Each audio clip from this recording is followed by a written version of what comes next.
Kicking up dust on a rick house floor. Charred oak whispers we can't ignore. Stories in the mash, fire in the grain. Raise up your glass, feel that bourbon flame. We're the bourbon legends, let the spirit flow. From the backwoods stills to tonight's big show. Every drop a story, every sip that's drowned. We're bourbon legends, let's throw it down. Let's throw it down. From Kentucky hills to the neon lights, we're talking small batch days and whiskey nights. Tasting the past in every pour. Gonna carve our names on the distiller's door. We're the bourbon legends, let the spirit flow. From the backwoods stills to tonight's big show. Every drop a story, every sip that's drowned. We're bourbon legends, let's throw it down. Let's throw it down.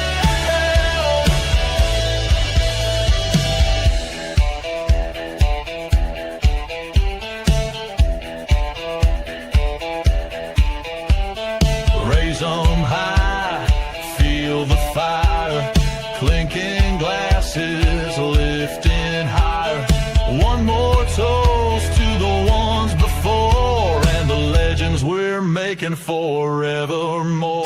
We're the bourbon legends, let the spirit flow. From the rick house walls to your front row. Every drop a story, every sip a crown. We're bourbon legends, come gather round.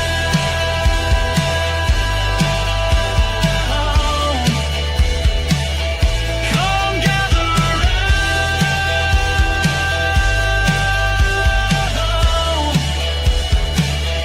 Come gather round.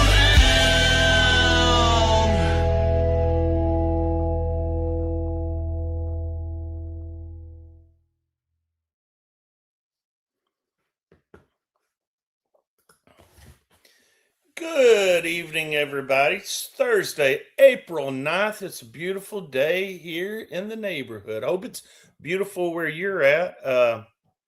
This has kind of been a weird weather kind of year. Easter Sunday here in Arkansas was actually cooler than on Christmas Day. How you like those apples? Wouldn't be a farmer. We were just discussing backstage with our guest tonight, who is a farmer. I wouldn't be one because there's just way too many variables. I like to have things nice and easy and steady and somewhat routine. But hey, sometimes change is good. And tonight, we are going to have a little change. We're going to go to another spirit other than bourbon. We're going to talk about wine later on. So, little fact here. I used to be a winemaker before a donut maker. Isn't that right, Roger Randall? That is correct, sir. I cut my teeth. We gotta be diversified here. We're gonna tie it in. We're gonna talk a little about bourbon and whiskey, but we're gonna talk about wine because I've had a number of people ask me, because everybody knows that I have too many bottles of wine, and that I know a little bit about some of the areas out there. And they've always asked because they wanted to travel out there or where to do, what to go on, and things like that. So tonight we're going to answer some of those questions. We're also going to talk to probably one of the most interesting people that I met in the wine industry, and John Booker. And then we've also got his son-in-law involved, Christopher, who's very knowledgeable on both the wine and the bourbon side. And they'll kind of go through their story about how they got into everything. It's amazing the things that they've done over their time. So, well, you got to be diversified, right? That's what I like. Oh yeah, we do, because we could be the wine legends next week. Wine/bourbon legends. And look, honestly, and this is my opinion, if you're going to sit down and have a nice meal, you want to find wine with that meal than a bourbon. That's just me.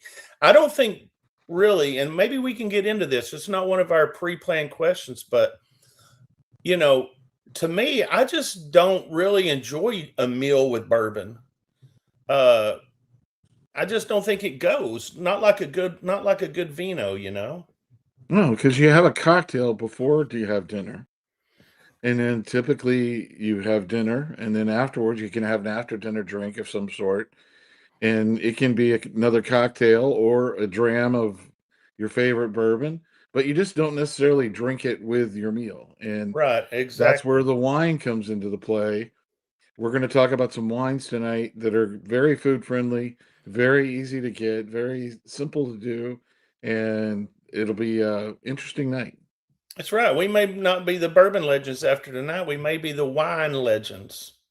We can do that too. Speaking of legends, look who this guy is here. He's a What's legend in his happening? own mind. How y'all What's going doing? on, I Will? always like having a good old number 7 with my fried spam. Doesn't everybody? Mm, Oh boy. mm. Whoa. That's a good. Hey, that's a good combination. You know, out in Hawaii, fried spam is actually a delicacy. Oh It yeah. is. You It's, know, They do it's a spam sushi. delicacy wherever I you mean, want to make it a delicacy. if you were going to talk about Arkansas, I figured you were going to say a fried bologna sandwich, and that would be more Arkansas, right? Well, yeah, but you got to pair that with a little bit higher class bourbon. Oh well, Yeah, good point. that's I know. Smoked bologna goes with a little something a little bit higher. Yeah, I know we're Wild not turkey really won't doing like it. news tonight, but I saw an article today where Sazerac's talking to Brown Foreman. ooh, really? I mean, I don't know what about it. Didn't really Now, elaborate a whole lot. didn't Brown Foreman just get bought out? It's not No. happened yet. No. No, They entered I into was- discussions. but it Yeah. didn't. See, It this is didn't where go everybody through, gets huh? all excited. Mhm. They entered into discussions. It will take a lot of approvals because of if it's being a French company, U.S. company, those type things.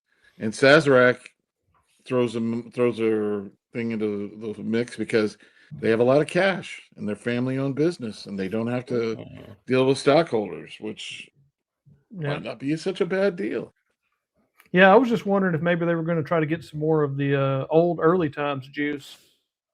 You know, Oh, get back to the old recipe. Does the But government? I wonder. Does the government have some sort of monopoly law in effect for bourbons? For every company, whiskey and, every type of I company mean, and things like that, you Sazerac. have to go through. There's really only what, about 6 companies that actually own the umbrella over, you know, most, like The larger distilleries, Jack yeah. Daniels is Yeah. not Jack Daniels. You know, Jack Daniels Mhm. is Foreman, which is the same as Early Times, and you can go on so forth and so on. But anywho, we might have to save that. That might be a good discussion, just on its own, kind of like when we had that disgruntled night where everybody complained about things. Yeah, Yep. we can bring it up on April 30th. How about that? Yeah, we might do that. Tonight, guys and gals out there in TV land, if you want to, I used to have a vineyard, and you used to love going and tending to the grapes and just being in that atmosphere. So when you hear the word vineyard tonight, that is a good opportunity. Just sit back and have a drink of whatever it is, whether it could I'm be probably a going to need a little bit more than what I got then. So, Uh-oh. but I got it. Hey, look, I've got a big full bottle of water. So Oh, yeah. hydrate. Hydrate. There you go. All right, guys, without further ado, you guys want to just hop right into this? let's jump. Yeah, you want me Let's to bring- introduce his name? Absolutely, gonna be able to do John Booker. There we go. What's up, John? How are you tonight? Hey, good evening. See, I don't even, well, my name is on here, Imboden, which is a very difficult name. So that's why I like to butcher other people's name, because I know how it feels to be butchered. There you go. And then we're going to bring Chris in as well. So, guys, welcome to the show tonight. You're live with the Bourbon Legends / Winos tonight. So, Yeah, thanks for having us. and anytime you want to see somebody drink, even though, you know, none of us can actually see anybody drinking other than us 5, just say that V word, and they'll Vineyard. take a shot. Yep. All right. Roger That's did. our, that's, Like the that's present. our little game. That's our little game. So, anyway, if you guys would, how about if you just do a quick introduction and kind of tell us a little bit about yourself, and then we'll jump into asking you guys some questions. So let's go. Let's have a good time tonight. All right, guys. All right. Yeah. You want me to go first? I'll. Sure, go right ahead. So I was. My name is John Bucher, and Craig, you got it right. And my parents immigrated in the early 1950s from Switzerland, and settled in. I'm Swiss. What part of Switzerland did they come from? From a small town outside of Lucerne, Switzerland. Okay. So, German speaking. My family hails from Grindelwald, Switzerland. Yeah. I've told this story before, when my great grandfather immigrated to the United States, he wrote his occupation was a farmer and a mountain climbing guide. Yeah, there you go. They've got a lot of those, both of those in Switzerland still. And, absolutely. So my dad grew up on a dairy farm, and the farm always went to the oldest son, and my dad had an older brother. So my dad and one of his best friends growing up was in the same situation. They had an older brother, so they were looking at where to immigrate, and they basically, their first job was milking cows in San Jose, California, for another Swiss. Was the immigration program at the time. You had to have a sponsor and put up some money, and that's what actually Louis was his friend came first, and then my dad followed him a year later, and that's where they worked in the Bay Area dairy farm, and my mom came over a few years later. My dad did some other jobs in he was the handyman in San Francisco for a while, where my mom was the au pair for a family in San Francisco. He started a dairy in Escalon, California, and then slowly they saved their money and found the property in Healdsburg. And we've been here ever since, founded in 1958 by my mom and dad. And I left the farm to go study animal science at UC Davis, and which is why I'm making wine today. So, when I came back from school, we already saw a lot of changes in the dairy business in California, and I discussed with my parents about diversifying into wine grapes, and we did that in the mid 90s. And we started by growing grapes and selling to other wineries, 100% of our grapes from the mid 90s until Diane and I decided in 2011 that we'd take some of the fruit and make our own grapes. So our own wine, from some of our grapes. So and we still do this today, to where we continue. Unfortunately, we had to close the dairy in 2022 because of the severe drought years that we had. It was really a struggle for a lot of the livestock in California, or in the whole Western United States. And but we still have the vineyard. We still sell the majority of our grapes to other wineries, and we continue to make wine and in a neighboring town at a facility, and that's where we have our tasting room. And we pivoted a bit after the cows were left. We opened up a couple of short-term rentals on the property, so those are listed on Airbnb and some other platforms also. So you can literally rent or stay with us, and literally in our cottage, you could take literally 5 steps off the patio and you could be touching a grapevine. So that's how close you are immersed into the vineyard. If you would like to stay with us. Yeah. Did you hear what you just said there? Vineyard. He said vineyard. Vineyard. Yep. There we go. So that's where we are today. And I actually invited Chris to join us on Roger's. Roger thought it would be a good idea. I kept referring to Chris as one of my sources for bourbon, and I pick his brain about bourbon because he's got a lot of friends that are into that. So Chris, why don't you introduce yourself? Fantastic. Thank you, John. So, Christopher, I am John's son-in-law, whether he likes it or not. Grew up here in Sonoma County. However, all of my family is from Wisconsin. So I have some deep roots out there. But grew up here, went to college up north for golf, and then came back down to get into the wine world out of all things, and started back in 2013. So it's been 13 years here in the industry.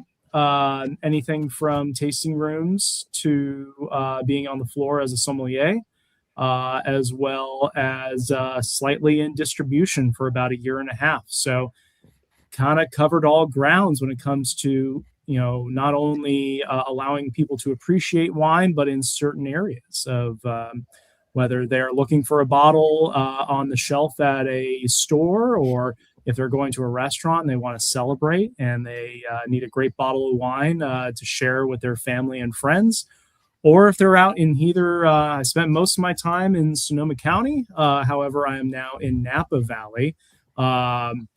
And there is no competition. I want everyone to know that we are all in the same game. But I want to know that, people to know that it's a wonderful world out here in Northern California. And we're just so happy to be a part of this.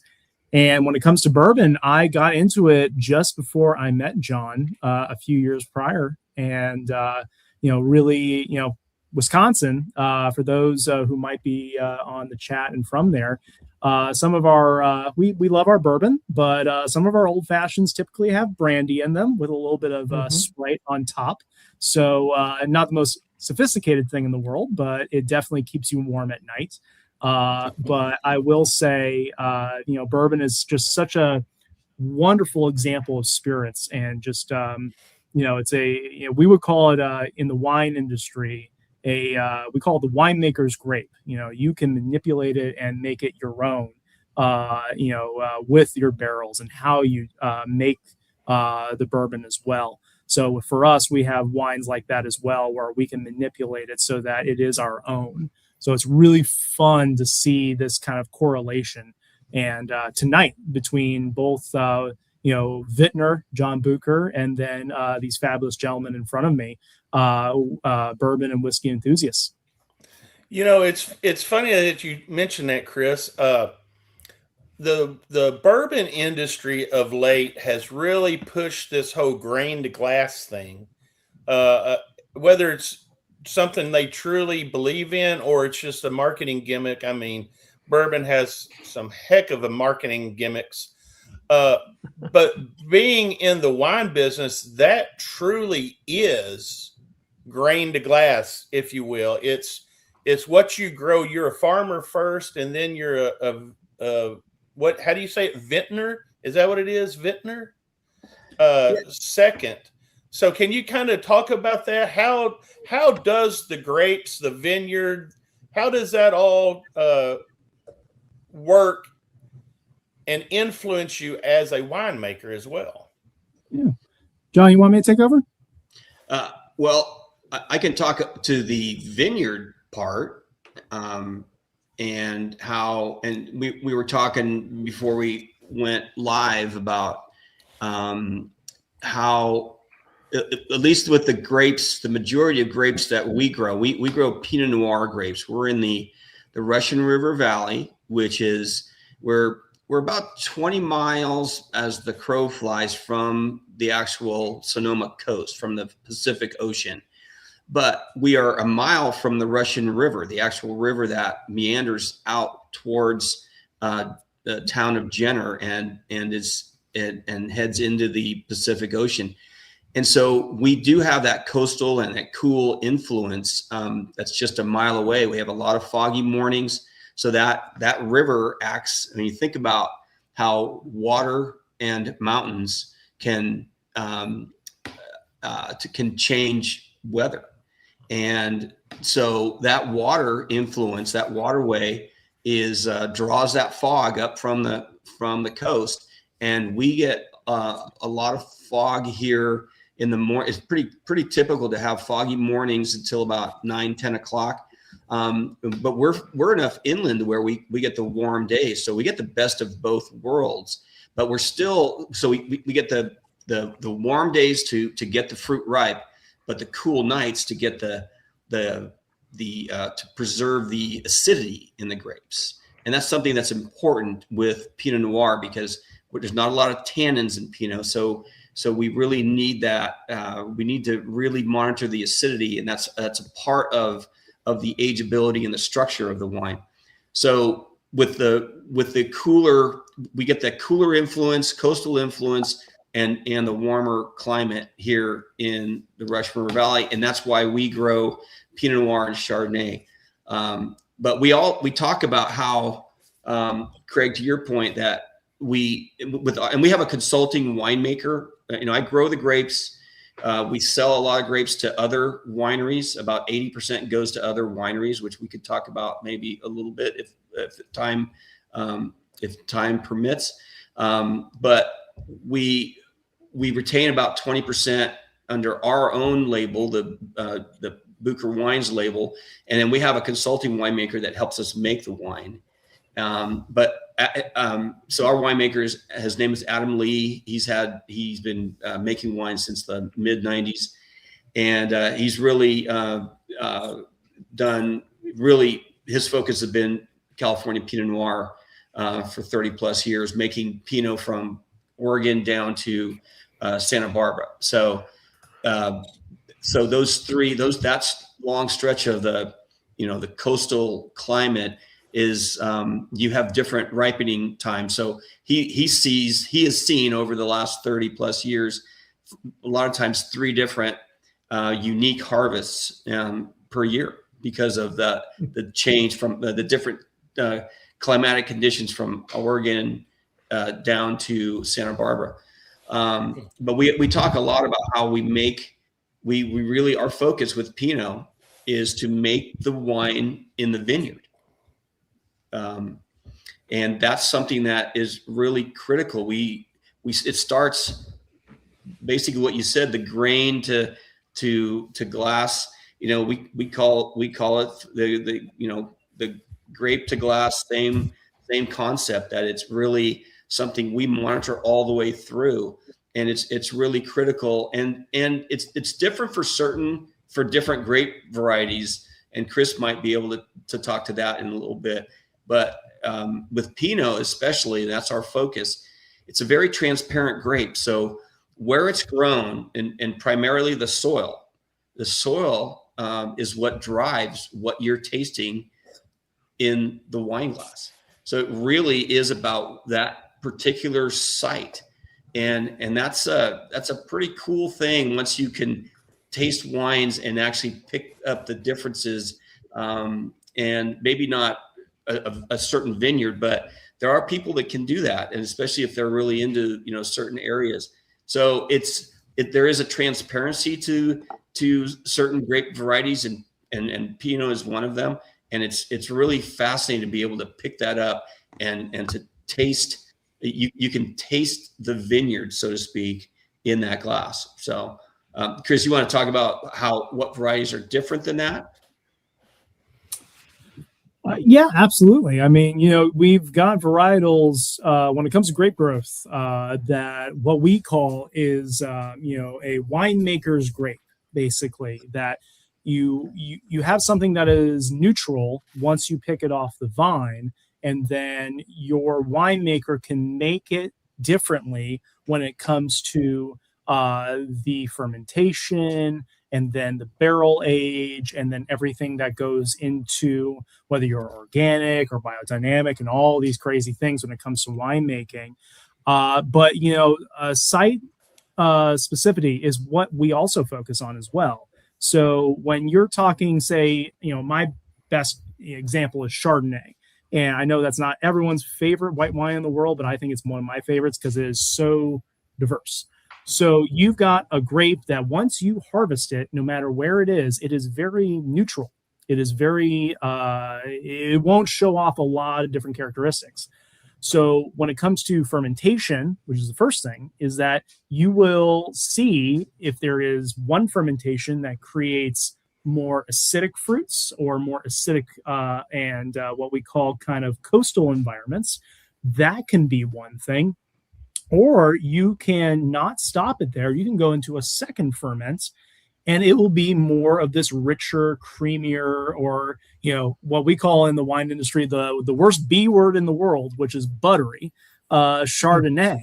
And it will create that style as well. But you'll start with one thing with Chardonnay, which is this one grape, and then you can manipulate it however you want with fermentation or with oak. Now, with most other varietals, both white and red, you will also find that site is a very key role into how that wine tastes. And, when we talk about Napa Cabernet Sauvignon, Sonoma Cabernet Sauvignon, Pinot Noir coming from the Sonoma coast versus Pinot Noir coming from Russian River, there are these entities, or what we call terroir, meaning what the environment brings to the grape growth is key to how the grape tastes when we actually bottle it and make it wine. So it's very complex and it's very fun because I've done panels for years where we have 10, say, Pinot Noirs from all different regions, or maybe even more fun from the same region. And then when you taste 10 Pinots from the same region, you're actually tasting what the winemaker is doing outside of how Mother Nature and terroir brings those fruit flavors. So maybe the winemaker wants less oak. Maybe they want more oak. Maybe they picked early. Maybe they picked later, whether they want acidic fruit or maybe they want richer fruit. And it's just this really fun thing that I think in the wine world, which I've been doing this for almost 15 years, is very challenging for a lot of people because there is this, this entity of it being like this sophisticated thing. And yes, it can be. But also, I always say is that you will, the first thing is whether you like the wine. Same thing with bourbon. Bourbon can be all these different things, but it all depends on what your taste buds like. It is very, it's tunnel vision in the best way. It's, you'll find something with a certain producer, with a certain bourbon. You're like, that's what I like. And you're going to go out in the world and ask people, okay, I love this bourbon. I love this wine. Do other people do it the same way? Do they do it, very similarly, but maybe the terroir, or maybe the winemaking is a little bit different. And it's just like, John will say, a lot of people get bitten by the wine bug. I think bourbon has the same bug to it, where you have a specific producer, a specific style that really, really captivates you. And you just say to yourself, man, I want more examples of that in my collection. Or you might want different styles as well, because you say, I like this, but let's broaden my palette as well. So there's a lot of cool things that happen not only in the vineyards themselves, which I'm looking out to, but it's also what you do with the grapes that make it so unique to your own house as well. That's good. That's very good explanation. Jogged something I want to ask a follow-up. And either one of you can take it, maybe John, since he's the farmer there. So you guys have kept talking about the acidity of the grape. So when it is time to harvest, are you checking the acidity more or the bricks more? That's a great question, Craig. And actually, fermentation science, which is what we're doing with distilling, you have another step. But with beer and wine, it's basically, actually cheese making too is fermentation science. What we're looking for out in the vineyard, first and foremost, is flavors. one of the cool things about growing grapes and making wine is you have this you have to use your science brain, but you also have this opportunity to be creative and be artistic, and having those two worlds. Sometimes you're better at one versus the other, but it actually it allows you to be. You have to be scientific. You have to do you have to be the chemistry has to be right, but you can be creative and do some things, as Chris was talking about in the winery, to mitigate certain things. But first and foremost, ideally we want to be out in the vineyard and we're tasting the berries, and we're actually taking samples as we are getting close to harvest. We're looking at flavors, but we're also monitoring the bricks, the sugar of the grapes. And usually with Pinot, we're picking anywhere from 23.5 to 25.5 bricks is usually that window. But we're also then running, as we get closer, we want to monitor the pH and the TA, the titratable acidity, and those are all part of the chemistry. Basically, it's the sugar, the acidity, and the pH, and pH is a measure of acid or basic, but all of those are we're looking for a certain window to pick at. And sometimes, as we were talking earlier before we went on, Mother Nature, since we are at Mother Nature's mercy, growing grapes is farming. It's sometimes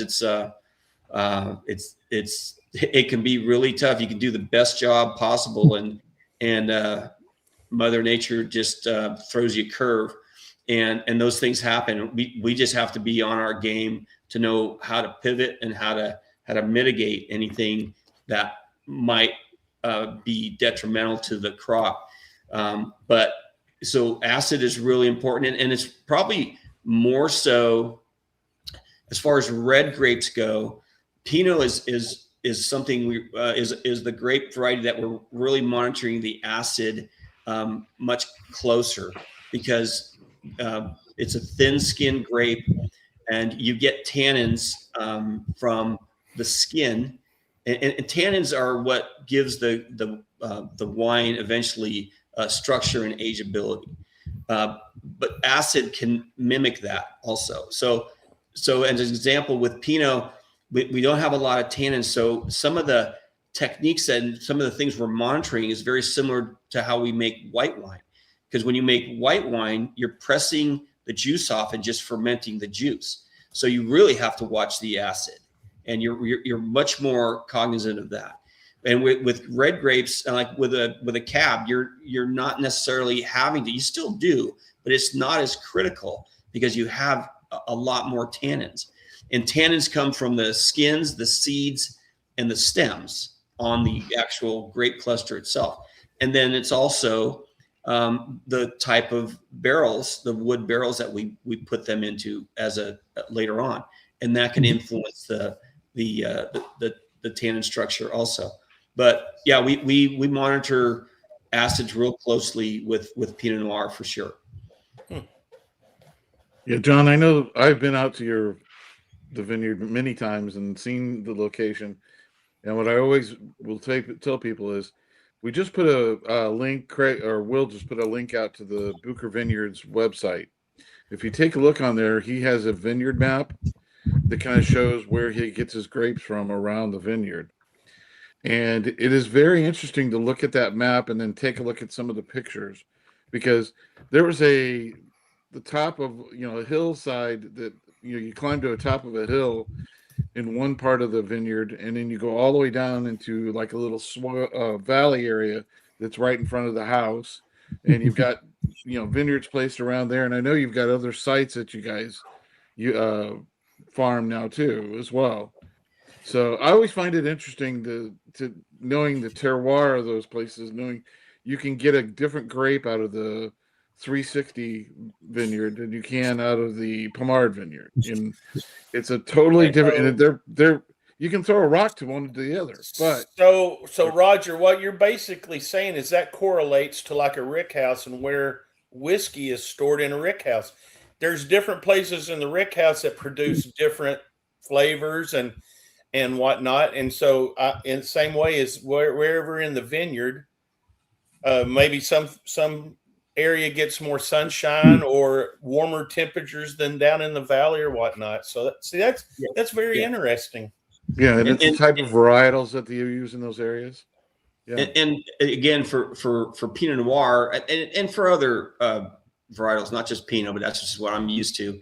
It's driven where it's located in the vineyard is driven by the different soils. And our vineyard, when you look at the map versus the pictures, it's all on hills and valleys. So if you think about how over time in the watersheds, how topsoil has been eroded from the tops of these hills into the valleys, or actually all my good topsoil is in my neighbor's vineyard down closer to the river when, over thousands of years. But that's so the soil is what really is the driver, but the elevation, the road direction, the sun exposure, the rootstock, the what else?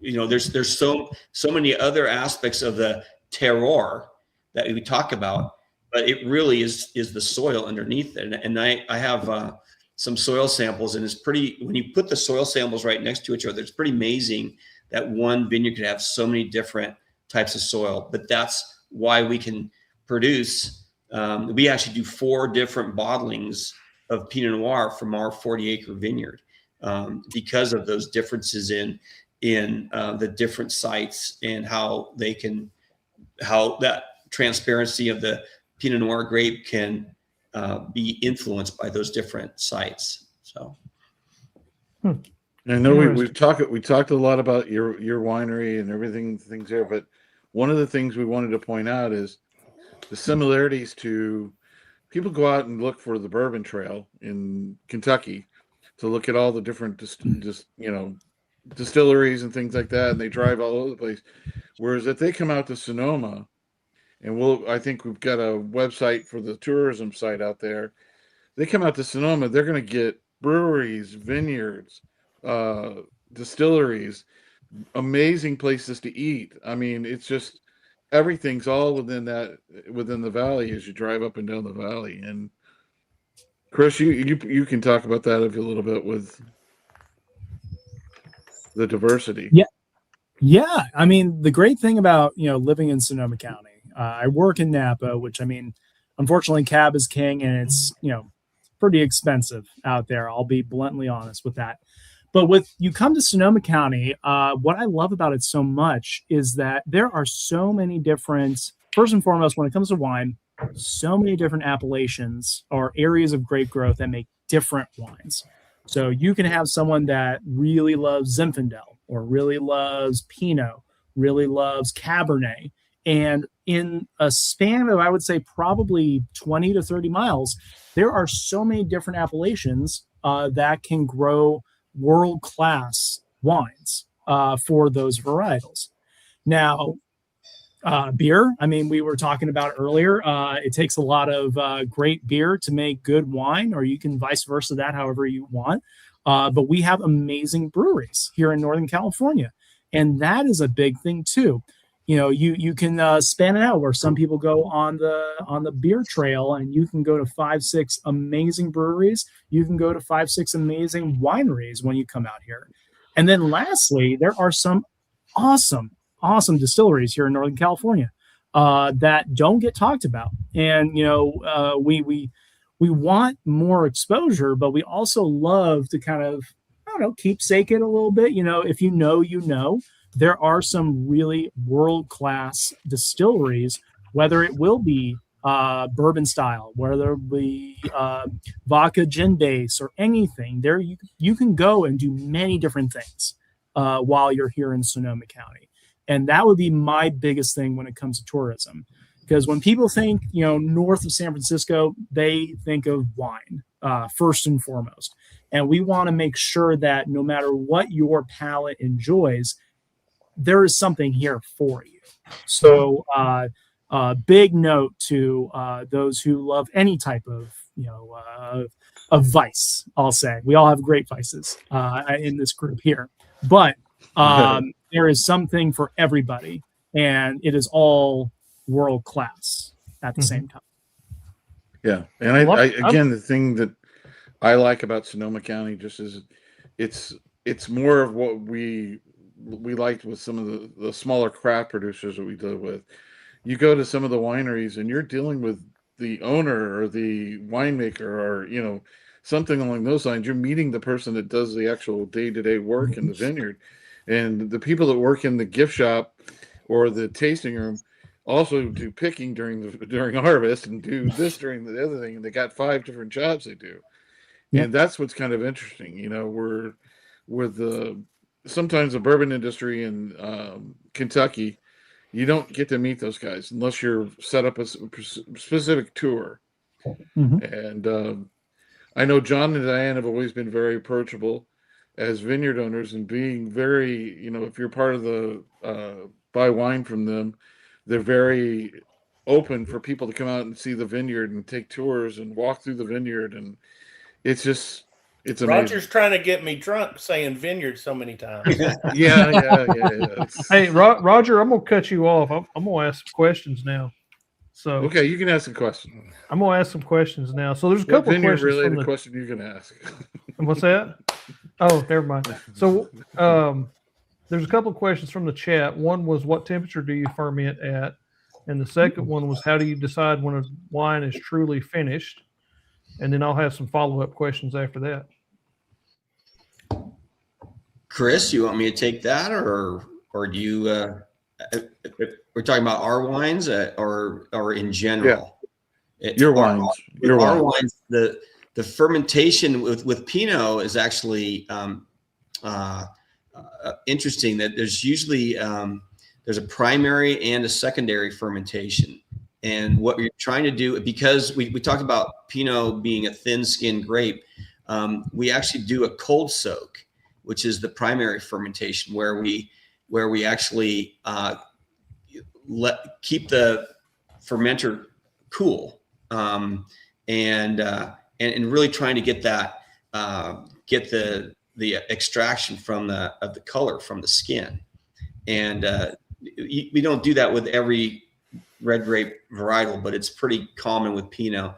And what we've done also, we try to pick the grapes when it's cool, and we do most of the time we do night picking. So when we deliver the fruit from the vineyard cool, so we want to go in the same direction. We want that fruit to be cold and be destemmed, and then be in this cold soak in that colder temperature. And then once we do that for 3 to 5 days, then we heat the fermenter up, and it'll range anywhere. This is more of I'm not as involved in that part of it, but we warm it up to where it's, in that, I don't know, anywhere from 60, 70 degrees, where you try to get it rolling, whatever it takes to get it going. And usually fermentation in the warmer temperature lasts anywhere from 10 to 14 days, and then it's pressed off and put in barrels. And then and if it's still, sometimes there's still if it hasn't finished fermentation, you continue fermenting in the barrel. You use a different stopper on the barrel to finish it. You can still, you might want to keep those barrels a little warmer until fermentation is done. You hit it with sulfur, and then it's in a cold store. It's in a cooler. Basically, you go in a different building where it's cooler. So, and what was the second question? How do you decide when a wine is finished? When is it ready to bottle? Ready to bottle. That also varies depending on the grape variety. We have something like if we make a rosé or a certain white wines like Sauvignon Blanc, we've already bottled our Chardonnay is already bottled and our Sauv Blanc, and we did a Vin Gris, which is a type of rosé this year, and those are all already bottled from the 25 vintage. Those are, especially something like rosé and Sauv Blanc, those are called cash flow wines because we're turning that over pretty quickly. But a lot of it that we wait until obviously the fermentation has to be done. We usually go through the barrels in January and literally taste through all the barrels just to make sure everything there's no flaw, and or maybe there's no VAs volatile acids can develop if it's not if you don't put a preservative in the wine like sulfur, and so sometimes a barrel gets missed in the winery and doesn't get sulfured. So we just make sure we taste through every barrel, make sure it's good, and then we'll do a final. If we're blending the different types of sites into one wine, we will then do blends in February, March. So, but for the most part, for the whites, they're pretty straightforward, and the Vin Gris also that we can get them done, finish fermenting, and get them taste through the barrels early in January and get them bottled by February, March. And that's what we usually do. And then the Pinots are a little bit, the red wines, we usually wait and we bottle those. We'll do our blends usually in March, April, May. And then we will usually bottle those before the next harvest, which would be in July or August is when we'll bottle this. Our Pinots are barrel aged for about 9 months, roughly. So, and that's different, as Chris could probably speak to with Cab. Cab is a couple more, sometimes a couple of years in barrel. Yeah, I mean, quickly. Battery's running low. Quickly, it's just Cabernet in Napa. I mean, we have 17 different appellations. So I always like to say they make beautiful wine, just singing a different tune. But you have different growing patterns. You have the valley, which can gain a lot of heat, but it could also gain a lot of disease pressure because of that, a lot of frost as well. So they usually pick on the earlier side, which means that the fruit is going to be more abundant. The tannin is going to be a little lower, meaning the energy of the wine, and the alcohol might be a little higher because it's just gaining so much heat. The mountains, however, are two mountains, the Mayacamas to the west and the Vaca to the east. They produce wines that gain more wind, which John was saying a little bit about tannin. Tannin can be found in the seeds, the juice, and the stems, or in the skins, I should say. But acidity is a big factor in our wines up on the mountains that allow for, I say, more even keel or more harmonious wines as well, because you have to balance tannin and acidity together, and they become a little bit more rounded. But Cab is different in a way because you can hang it for a long time in warmer vintages and cooler vintages, and you're still going to get a product. John has the hardest job in the world, where he is growing Pinot Noir, I would say one of the hardest grapes. Uh-oh. He said his battery was running low, so we'll just move on to the next question, okay. John. Chris, do you have your... So, what I was going to ask about next, with all the different variables, how do y'all ever make a good product? You've got from everything from the dirt to where it's at in the vineyard, the elevation, the different kinds of grapes. I mean, how do y'all make a good product? And then out of all those different variables that come into it, what do you have the most control over, the most influence over making that product, a good finished product? Well, the most, you want to just sit here? Do you have an extension cord or no? That's fine. Chris is out hanging out in the. I get pulled out to the cold when I'm the son-in-law. Yeah. Yeah. Well, it's pretty dang nice out there though, actually. It was actually.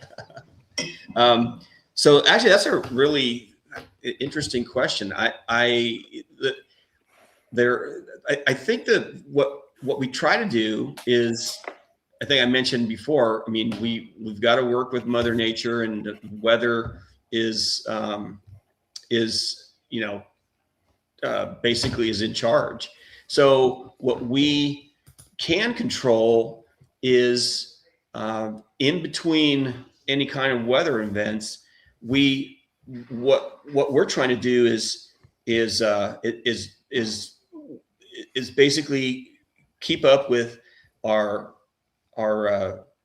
spray routine, spraying fungicides when needed, and also doing all the different tasks on a timely basis in the vineyard.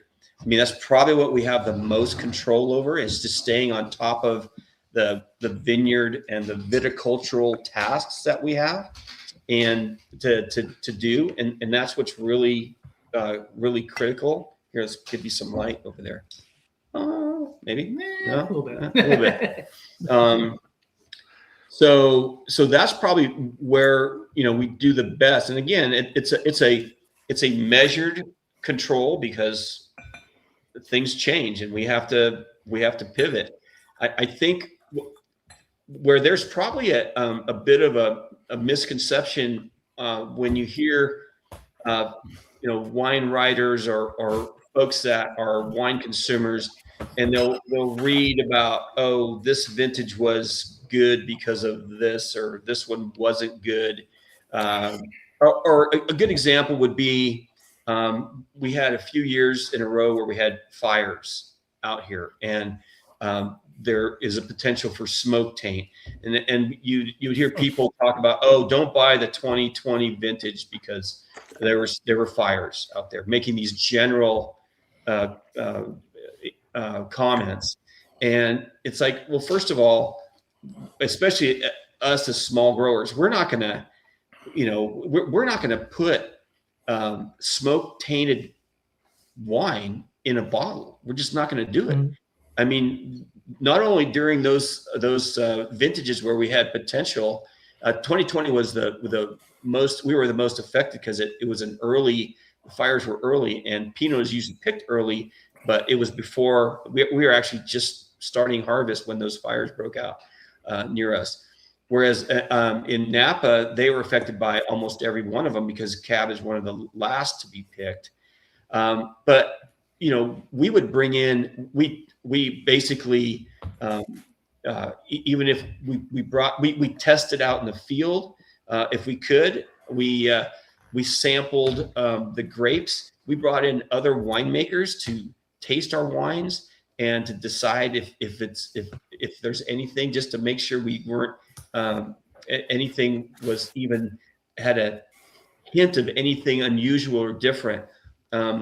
So my point is that when there's an issue, whether it's late rains that could damage the fruit quality, or whatever, some other event, we do everything in our power to mitigate those issues, to make, which it means, I remember one year, I think it was 2010, where we had pulled the leaves. It was a cold year, and so there were some like Zinfandel was having a hard time getting ripe.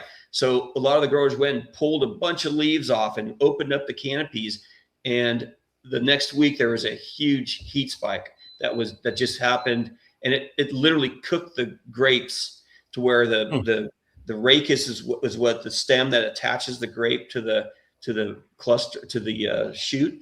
You could see it just starting to atrophy, and the grape clusters were actually turning pink, like you taken the cluster and put it in a microwave and cooked it. I mean, it was just the strangest thing. So then you hear people, oh, 2010 was a bad year, you don't want to buy those grapes. Well, no, what we do is we went through and actually grabbed a crew of folks, and we went and cut all that fruit out and dropped it on the ground. So it's an expensive ordeal when certain things happen because of the climatic conditions. But so not only we're cutting fruit off and dropping it on the ground, so that's less yield for Farmer John or all the other farmers, and you have to pay a crew to come in and do that. So it's a double whammy: less income, more costs. But that's what you do when you have those issues, because we're not going to produce an inferior wine. We're only going to the high quality in that bottle. In that case, you're paying a crew to throw away money. Yeah. That's basically so, and that's happened over the years in different times. But so we really work hard at there's certain things we can't control, but when something happens, you have that opportunity to still make the best wine possible. And that's what we try to do, and every day out in the vineyard. Yeah. So one more question to John's point. Go ahead, Roger. 2020 vintage, everybody had said it was going to be bad. It's going to be bad. Every bottle I've gotten from the 2020 vintage from John's vineyard was fantastic. It's probably some of my favorite ones, and they're a different profile to them. But I like them, and if I had listened to the media, I wouldn't have bought a bottle, but I didn't. I listened to what John said. John said, hey, the stuff's very, very good. The 2020 Pinot Noir, just a Russian River Valley, was probably my wife's favorite wine, and just because the profile fit her perfectly. Yeah. I've got one more question while we're kind of in this realm of all the different variabilities that you deal with. Of course, we've had guests before talking about bourbon, and some of them really talk about how much the barrel influences the flavor of the finished product. And others say, well, it's really not that much of a influence. It has some role, but not a lot. So for the wine industry, how much of a role does the barrel play in bringing flavors to that finished product? I think it can have a tremendous influence, actually. But then that's something, I guess, going back to the previous question, that is also something that you can control in the winery, and that's the decision you make as a winemaker and a vineyard or a winery owner of how much influence you want that to be, and the different cooperages that are out there. With Pinot, we use we use 100% French oak, and so the first few years we were making our own wine, we were focused on using one cooperage so that we could let the different sites speak through the wine. And we have since, I would say, probably the last 7-8 years, we have slowly been bringing in some of the other cooperages and different types of barrels, and that's where we've got a great relationship with our winemaker, because he has made wine, like I said, almost like three vintages every year, and he's seen everything, and he's used so many different barrels and different cooperages over the years, and it's been Adam has been guiding us the last quite a few years here in introducing different barrels to our wines, because what we're finding is one of the cool things with us, as not everyone owns their own vineyard that produces wine. Some people just buy grapes. Like I sell grapes to folks that don't have their own vineyards. They just have, some of them don't even have their own winery. They're just like what we do. We don't own brick and mortar as far as a winery. We are in a facility called a custom crush facility where there's about 15 to 20 wineries that make their wine together, so we can share the equipment. And it's owned by a separate company, and we pay them a fee per number of tons we bring in. So, so some winery owners, all they buy grapes, they make their wine in a rented facility, and then they put their name on the label. We approach it a little differently as farmers. We actually feel it's really important to control the source of the fruit. So since we've been making our wine for 15 plus years, we started in 2011, we have sourced from the same vineyard, same winemaking team. We've been in the same facility now for almost 10 years.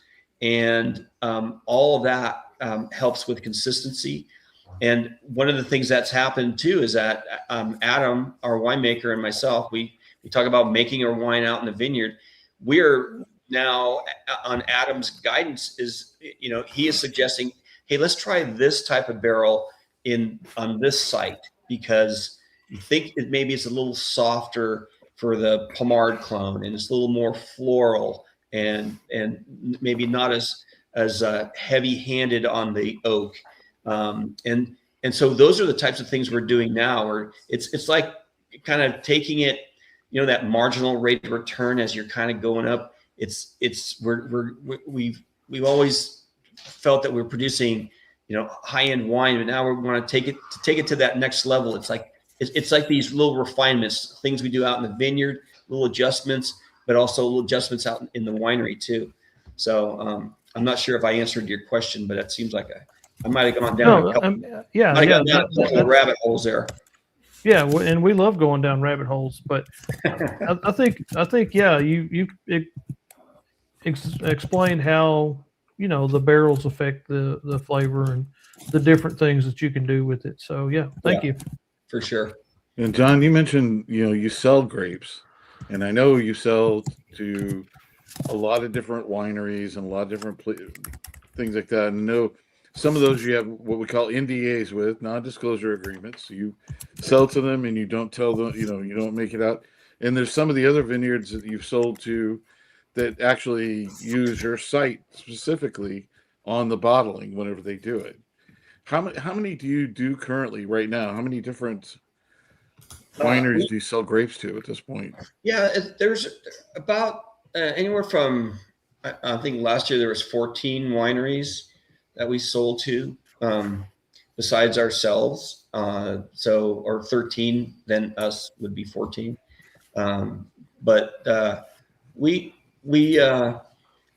It's not so much that we have non-disclosures. We have some wineries, and actually it's sometimes it's on it. It can work both ways. Let's say we worked with a few wineries for years, and they have decided that they really like a certain site, or they like they feel that the wines are good enough quality to do a smaller production and call it and do a vineyard designation. And that's kind of the big deal, where they're basically using your vineyard name on the label. Now our wines are vineyard designated so it's Bucher wines from Bucher Vineyard. So, but like I have a few bottles here. One of the longest tenured wineries that we work with. I don't know if that's going to work, if it's too bright, but you can see it has there we go. Yeah, I know it's backwards, but it shows. Let me turn that light off. Yeah, see that one. Yeah, I don't know if that helps. No, it doesn't help. Yeah. Anyway, William Selliam, and it's Bucher Vineyard. So in order to have a vineyard designation like that, and this is a winery that we've been working with. I sold my first grapes to William Selliam in 1999. So when you have a vineyard designation, that means 100% of the grapes comes from that particular vineyard. And then sometimes, but then Williams-Sonoma also produces a Russian River blend and a Sonoma Coast blend, and they do a Sonoma County blend. So our wines can go into those because we're in the Russian River appellation. So they'll deem certain barrels vineyard designate quality versus versus appellation quality. And some wineries they work with, they don't want to do a vineyard designate.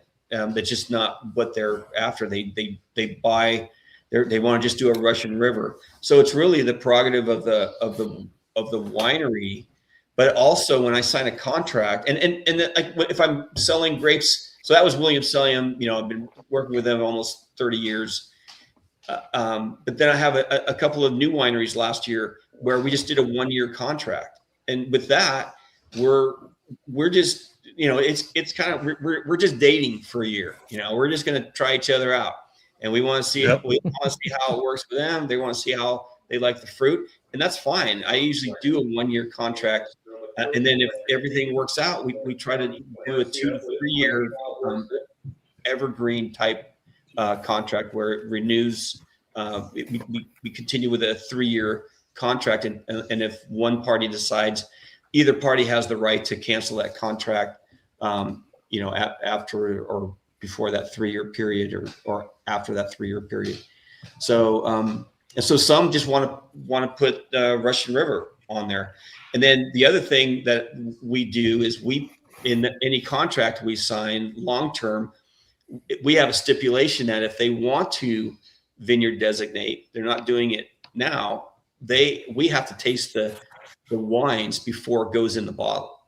So that's part of the contract. So it's kind of and that's where for the most part, I've only been in a situation once in 30 years where I suggested that the winery buy the fruit another year and we'll keep working at it. They chose not to buy any grapes the next year, but that's fine because Diane and I didn't feel like it was up to vineyard designate quality. And so, but for the most part, I'm looking, we kind of do the 1-year dating period. And if there's something that doesn't work out, that either they don't like the fruit, maybe we all get along, but it's just not, the fruit from our vineyard is not fitting what they want or their needs are. So, so there's a lot of reasons why sometimes it works out, sometimes it doesn't. But I'm very proud of the fact that we've had long-term relationships with some of the real high-end wineries in the area, and that's been a lot of fun for me. I've learned a lot from some really great winemakers over the years, and that's been something feel very fortunate that I had that opportunity to do that. So, now, John, I know that we talked earlier, and I don't know if you got the name of the distributor, but your wines are going to be distributed possibly in the state of Arkansas with a smaller distributor. I totally forgot. What? Camelot Crest. I did. Camelot Crest. Camelot Crest. I'm Camelot Crest. in the living room and yelling that to me into my hearing. No. Yes. Camelot. It's named Camelot Crest. He's Brit. He's from Yep. Brit. Yeah. Camelot Crest. We don't have a. Yep. We'll look it up. I'll look it up here in the state, So, see where they're located at. Yeah, they just placed their first order. Pretty small. I mean, he's a small distributor, He's but also out of you know what town he's out of? Oh. Yeah, she's gonna look at what town he's out of. Yeah, and actually, Adam, our winemaker, and our assistant winemaker, Adam's wife, they each have their own brand. They're working with this distributor too. So, so yeah, we're looking forward to that. We don't do a lot of distribution because we're so small, and that's the other thing. We could do a whole nother show on just the issues that we have to deal with trying to, we have to go through hurdles through regulatory hurdles in each state as far as licensing. Mhm. So when you're a small winery like us, we don't just go out and buy and apply for these licenses because we might not have any business in that state because we're so small. It's what works best for us is that we find either a resort or a country club or a restaurant that's interested, and then work backwards and say, okay, who you're using as a distributor, and we try to get aligned with them. Now that's a longer process because sometimes it takes. I mean, we spent 2 years getting licensed in New Jersey, and then the deal blew up right before COVID, or COVID just blew it up. I mean, it was, and it. I mean, 2 years at a time just to get the license, and then we never used it. So, but those are some of the things we have to go through. And Yeah, and Between Bentonville and Fayetteville. Springdale. Springdale, Arkansas. He's up in Yeah. Rogers and Fayetteville. There you go. Yeah. Yep. That's exactly what Diane said. Yeah. So I yeah, we're looked looking him up. forward to that. We're looking forward to that. So we'll up definitely there get in up there in the Ozarks, where Arkansas, it's really sad, but we have a few wineries here. But Conneetown, which is up in that area, they were known for their grape production. And then over in Altus, Arkansas, you have the Whitakers and the Posts, and they were all Swiss immigrants that came to the state and opened up their vineyards there. And we just don't have a lot, here as far as that goes. But I do have a question, and this one is maybe an oddball question. So, like a distillery uses dried corn, dried grains. They can distill, 24/7, 365 if they chose. But in the grape business, when the grapes are ripe, you have to produce the wine right then, right? There's no way that you can store the grapes. no. So what is that like volume wise? I mean, is that like a 24 hour, 7-day a week process until you get everything crushed, fermented, and barreled, and then you just kind of go into a relaxation period for several months? How does that actually work? Well, what happens is you bring in the fruit, and again, depends on, you've got some earlier ripening varieties like Pinot, Chardonnay, Sauv Blanc, depending on where it's located, comes in early. But let's say, end of August. If it's sparkling wines, that could be beginning of August, because they pick at a lower lower sugar for sparkling. But then cab can go out to, I don't know, Chris, I don't know how late cab can come in. Sometimes, depending on the weather, end of October, beginning of November. So that's when the fruit comes in, and that's when harvest. What's the latest that you guys bring in fruit over in Napa? Oh God. I mean, depending on the year, I know. depending on the year, it could be anywhere from late August to sometimes late October. Yeah. Sometimes November, but the problem is the days are getting so short by November. Usually you've plateaued with your bricks. You're not accumulating sugar anymore. So you have to either, fish or cut bait and on the fruit, and maybe bring it in at a lower bricks than you intended. But then, so once that's done, and all that, you go through that 10 to 14 day fermentation period normally, and then it's barreled, it's pressed off, put in barrels, and then you basically,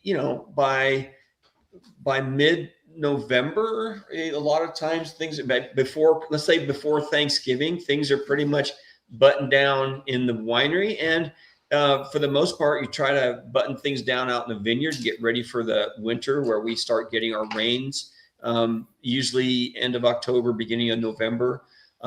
Usually you try to get everything. The rule of thumb, my dad always said, you got to prepare for rain by mid-October, and then by Thanksgiving, you want to have everything buttoned down. Like if you're doing any kind of, reseeding or any kind of projects out in the vineyard or pulling some vines out or whatever. All that's got to be wrapped up and winterized by Thanksgiving.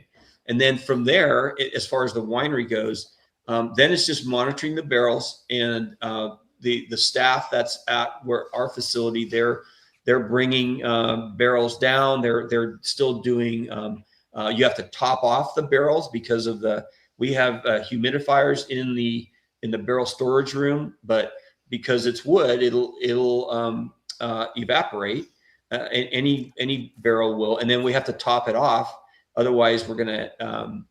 You just don't want to expose it to oxygen. Otherwise, it'll age prematurely. Like Angel's Envy. It'll live away. Yeah, sure, yeah. and so that's where so that's the staff. That's what they're doing then over the winter. And a lot of times, harvest is such a busy time where they're working, anywhere from 14, 16 hours a day during harvest that they try to button things down, and then they the staff a lot of times will take time off, especially between Christmas and New Year. Usually the wineries are shut down during that period of time. But then the rest of the year, it's monitoring the barrels, doing any kind of additions, blends that the different wineries need, anything that we need to do to basically keep the wines at the highest quality. So it's slower the rest of the time of year, but there's still a lot of things that need to be done to the wines during the year. So, Show Me the Proof wanted to know how many gallons of finished product does a ton of grapes produce, give or take? There's usually how many gallons? There's usually our barrels, our Burgundy barrels are 60 gallons, and it's usually 2.5 barrels per ton. So that's 150 gallons. Wow. Roughly. A lot different than when you're making bourbon or whiskey, because you're basically taking that wine, say we'll call it brandy. If you were going to make brandy and distill that, you're taking that big amount of volume. Once you distill it, well, then it really shrinks down. Right. So, right. So you're getting a lot more product as a winemaker than you would as a bourbon maker, because but you're talking about a lower proof. What does most of your products run? 12 to 15% ABV, I would imagine. Yes, exactly. In that 12 to 14. With Pinot, it's usually in that 14.5, 14.5, 12 to 14.5. Some of our Chardonnay was 12.1. So yeah, it's lower ABV, so we're not getting the same. You're getting more volume with a lower ABV as opposed to bourbon. You're getting a higher ABV and a lot less product. Correct. Now we do, of those 150 gallons, that's when it's first put in the barrel. And like I said, we do have evaporation that happens.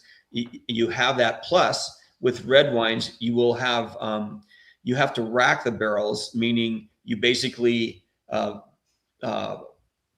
drain the barrels out, pump them out, and there's a basically a little layer of sediment from the red wine, from the skins, from that settles in the barrel, and you basically you rack the barrels to remove that, and then you clean the barrels out, and then you basically pump it into a tank, hold it for a few hours, clean out those barrels, and put the wine back in. So when you do that, you lose a bit. That's why you always have what we call topping wine that you designate when you do your blends. It's like you have a wine that's going to be from the same location that you have in a barrel that you use, or you break down a barrel and use some for topping, and then the remaining goes into a couple of kegs to use as topping wine the next go around. So do you have to re-sterilize those barrels? I mean, I know it's a lot different. Wine can go bad. You have to be so particular on sterilization compared to spirits. Do you have to do anything to those barrels once you rack it off of there? Yeah, or you have to Yeah, they use steam and ozone to clean those barrels out, and they have a special wand that they can stick into the bunghole and get everything cleaned out and rinsed out. So it's a lot. I mean, just doing that, that's a, if you think about, like, we're a small brand, but we have about 60 to 80 barrels at any one time. And if you count up all the wineries that are in our facility, the staff, they're busy when they're racking. That's a lot of work to do to clean all those barrels. They don't have to do it all at once, but that's basically the work that they're doing, post harvest and getting ready for, from saying that's what's happening right now with a lot of the that's wine. that's a lot of man hours and a lot of work. Mm-hmm.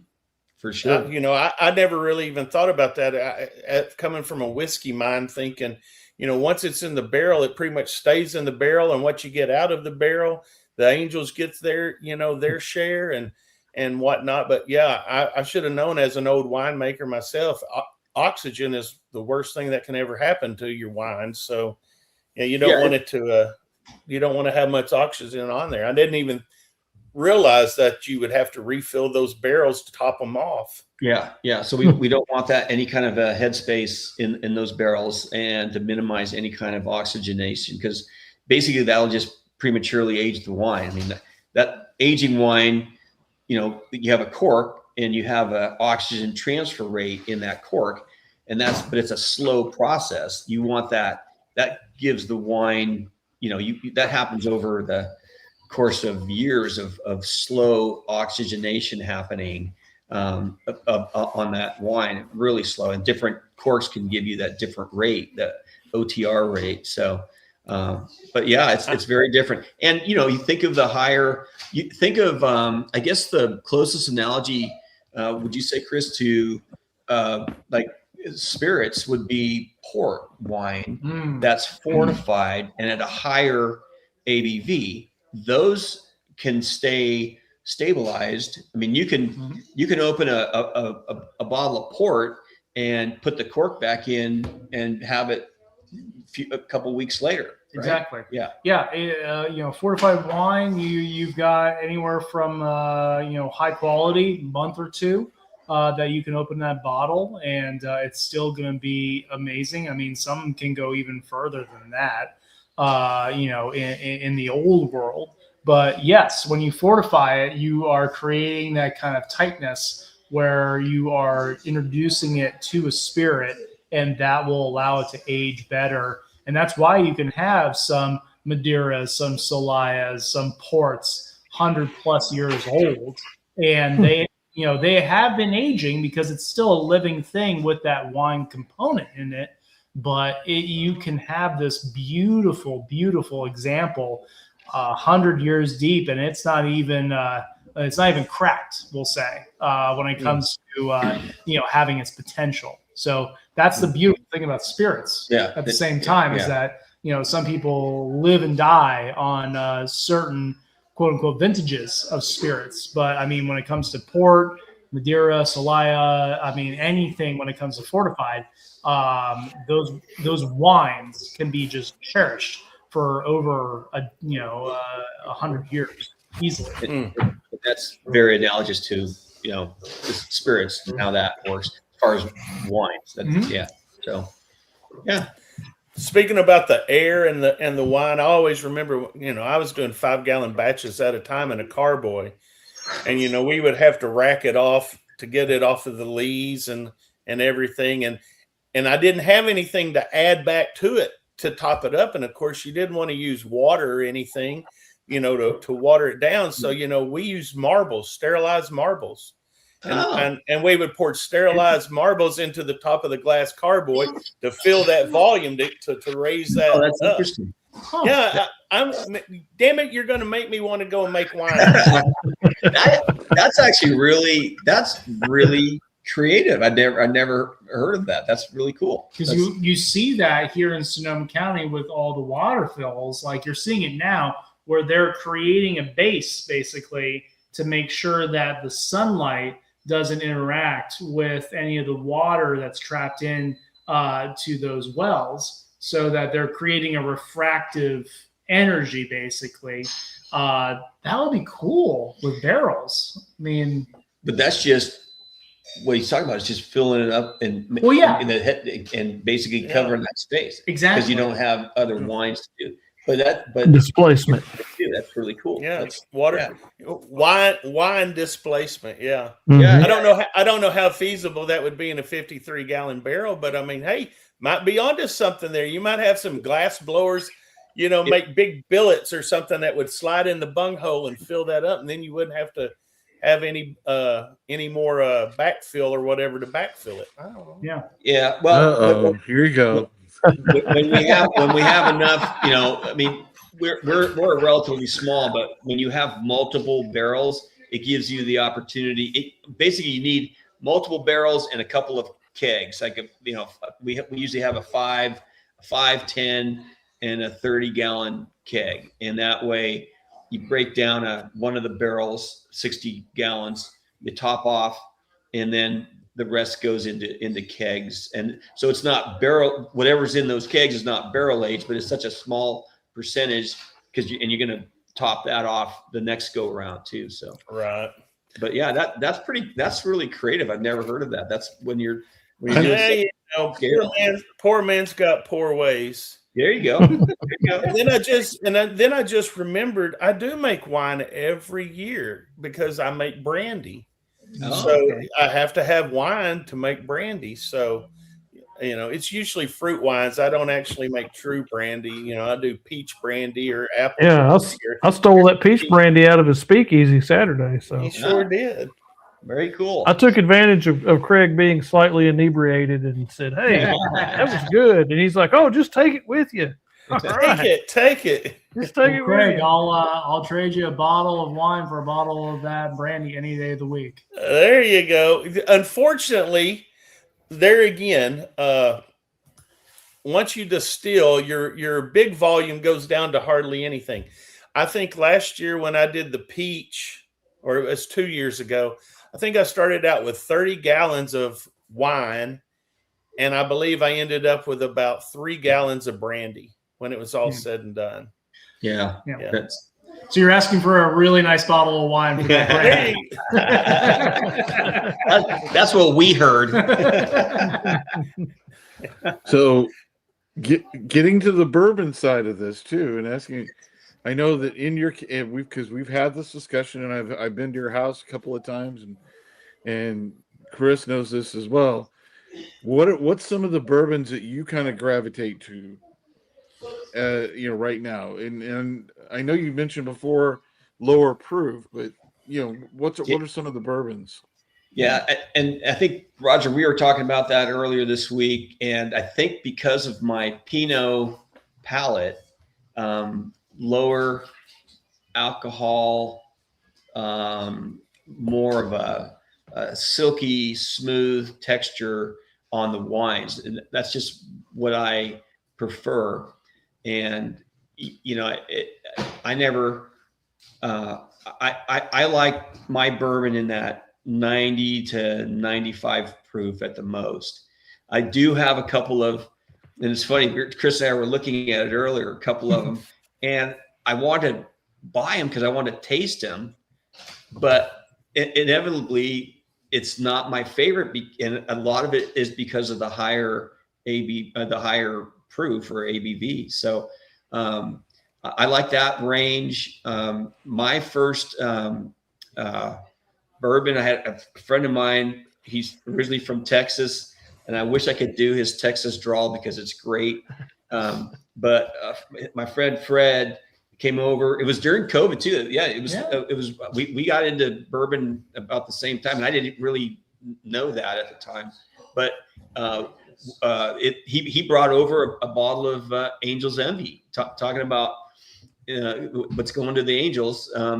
And he said, John, you got to try this. It's one of my favorites because it's got this caramel toffee profile.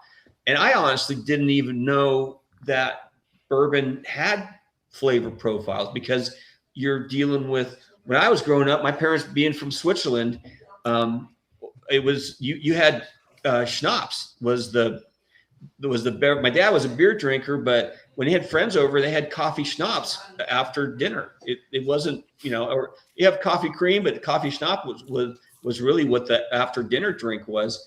And, I remember when we were kids, my mom would let us take a sugar cube and dip it into the schnapps, but it is high powered. So I thought alcohol, my whole life, I thought alcohol when I was a kid had to burn. It was supposed to burn. And so that's where, when I first started, had Pinot Noir, I thought, oh my God, how can it be so smooth and silky? It was just a different world for me. So when Fred gave me this bottle of Angel's Envy, I thought, and I tasted it, and we actually, I think we opened it that night when they were over for dinner. I'm like, oh my God, it's relatively smooth, but it had these caramel toffee flavor profiles, which I really enjoyed. And I was pretty much hooked after that. And I, on Fred's advice, and then talking to Chris, and we just it's been fun learning about different bourbons. So that was what I started with. Probably my go-to these days is I like the Elijah Craig small batch. My current favorite is the Weller's Special Reserve, the green label, which I see right behind you there, Craig. There you go. Yeah.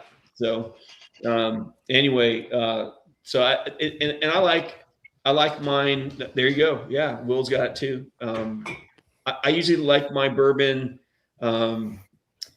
I'm kind of I agree with you. I think earlier we're talking about how bourbon doesn't necessarily pair with food. And I would agree with that. It's more maybe some desserts it can go with. Diane's yelling chocolate, which could, or like there's maybe certain go into that toffee caramel flavor profile. There you go. But I think it's more the dessert, and I find wines that have a high ABV are less food friendly. So I think it goes in line with the higher ABV of bourbon. It's just harder to pair with a meal, with a main course. But I enjoy it in the winter, colder. We're heading into, I think I mentioned we have rain coming. We got a rainy weekend after our events. We had a couple of wine events this weekend, and I can see cracking open my latest Weller Special Reserve, and I usually like it with a Big Rock, sometimes neat, but usually with a Big Rock, so it melts a little slow, get a little water in there. That's my wheelhouse. We're not doing it tonight. Well, we might be doing it tonight. I think I saw Chris already had it. He was already cracking open. Yeah. So Chris, why don't you share what you're working on? Well, no, John touched on it. Is that we approached bourbon right around the same time. My family back in Wisconsin, they love great whiskeys, but it's more for cocktails than anything else. If they make a great cocktail, it's going to be for something that we've got a lot of Catholic guilt, as we say, in the Midwest. So don't open up anything too crazy. But my go-to is probably right now Russell's 10. I think that is probably my favorite at the moment. It's been a couple of years.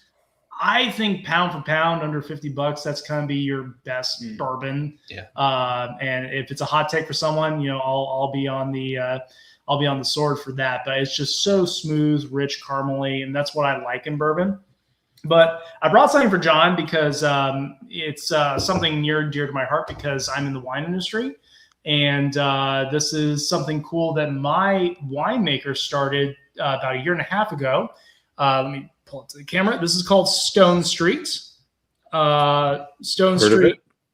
So Stone Street being not only a winery within the company that I work for, out in Alexander Valley. It is also the farm in which our proprietor breeds her horses for the Kentucky Derby. So based out of Kentucky, it's a 5-year, 70% corn. So it's got that beautiful I think like, candy corn, rich caramel on the nose, super, super smooth on the palate. It's on that $55-$60 range. So right in that Weller Special Reserve range as well. But very small production, super, super fun. So something great that I don't even need a rock for. And 9 times out of 10, even for, I want something with a little bit of chill. When it comes to wine, being white or maybe even red, something's cellar temperature. I want something with a little chill. This is something that I can drink very easily as well. So that's usually my go-to, whether it be Russell's. I really love Elijah Craig. I've been privy to some of the older and more vintage stuff. So like, I think my favorite bourbon of all time is Elijah Craig 18. That is something that I just, I can take a sip of, and you don't have to give me anything else. That is something super, super fun, in my opinion. See, I find that interesting because a lot of the folks that are in the bourbon guys. Oh, you dirty dog! There you go. They discount it a little bit because it has a little more. They think it has too much of an oak influence in it. But whereas if you're in the wine industry and things like that, you like that profile. You would like that, little oaky type of thing, the lower proof and that flavor, and that makes more sense. Yeah.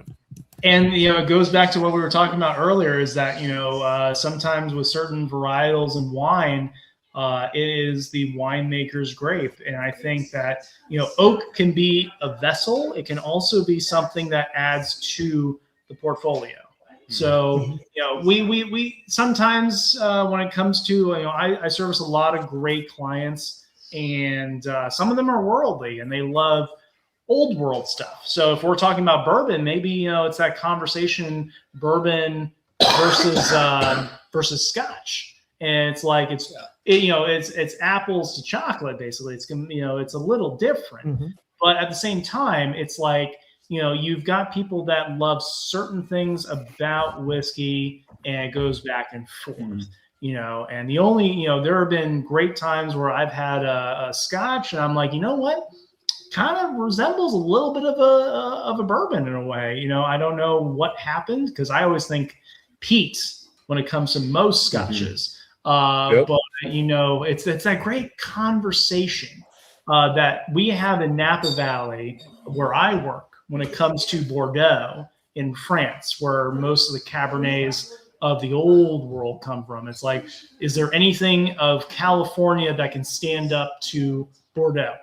And I think it's another great conversation of anything that, of whiskey based in the United States can stand up Scotch, and it's completely different. Do not get me wrong. It is completely different. But, there's these worlds that we live in. And I think, great palates always love conversation at the same time. I agree. That's the thing we always have with our group. We've got a gentleman within our group that loves Scotch and loves the peated Scotches and loves all the different types. And then there's things like me and Will, we like a lot of the non-peated Scotches and some of those that we really enjoy. But Will's got some peated ones he likes, so everybody's got a little variety to it. And I'm learning to love mezcal too, that has that nice smoky flavor to it. So Yeah, absolutely. Yeah. So I've got another quick question. So I've always been a craft beer drinker and then moved into bourbon, and I know very little about wine, although I do know a lot more in the last hour and a half that we've spent talking about it. So how would I approach getting into wine and trying different things and finding what I like? Where's a good place to start?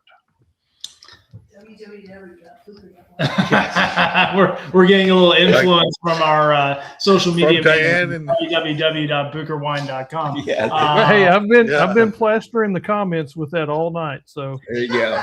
Well, I'll be quick and I'll let John take over from me, because quick answer. Because my wife and I, we always love to sometimes explore new wines and maybe get out of what we call our house palate kind of a thing.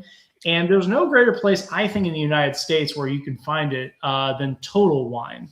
And I think if we're talking about the United States in general, Total Wine has a great variety of many different wines within not only the United States and the Western world, but also the old world. So you've got great people that will guide you to what you enjoy and what you can explore as well. So I will always advocate something like that, where if you want to go in, because they also have a fantastic bourbon selection at Total Wines, usually, if you go into there and explore the wine culture, and great education as well. Will, the other thing you can do is come to my house and we'll just open a whole bunch of bottles and try a whole bunch of things. Because Sounds like something- I mean, that works. That's too. what I was going to suggest, Will. Just to connect with Roger. He can probably get you a if you come out to Sonoma County, he could probably give you a highlighted tour of who to connect with. But I like what Chris was talking about. I don't know. I mean, you guys have Total Wines out in Arkansas. not in Arkansas or Tennessee. Okay. Have to go to Wow. Texas. Well, I don't know if you have a big something like that. The nice thing, I don't know if you have something comparable, but Total Wines out here is they usually have a pretty knowledgeable staff, but they also at least ours they opened one in Santa Rosa. They have an education department. They have a classroom in the back of the store where they put on wine classes, and that's actually, I think it's one of the best things that you can do is, and it's the same with whether it's beer or bourbon, is be able to taste the beverages side by side. That's how you can. John, we're losing you. You can't hear me? I've got him, Roger. I can hear him. Okay. Good. Now it's He's back. good. Okay. Okay. It's back. Roger's losing you. Everybody else is fine. But basically being able to taste wines of, say, from the same area but different producers, or however they set up the tasting, it's one of the best ways to educate your palate, whether it's wine, beer, or spirits, and you could learn much more quickly, I think. And the other way to do that would be to maybe join a local. Absolutely talk to Roger, because he knows he can highlight a few places to come out here. And the cool thing is, we were talking about earlier, if you do plan a trip out to Sonoma County, or in, say, San Francisco, Sonoma County, Napa, we're an hour away from San Francisco, and we have a little bit something for everybody, and you could taste some phenomenal beers, dip your toe into a few wineries and learn about that, and then kind of check out the craft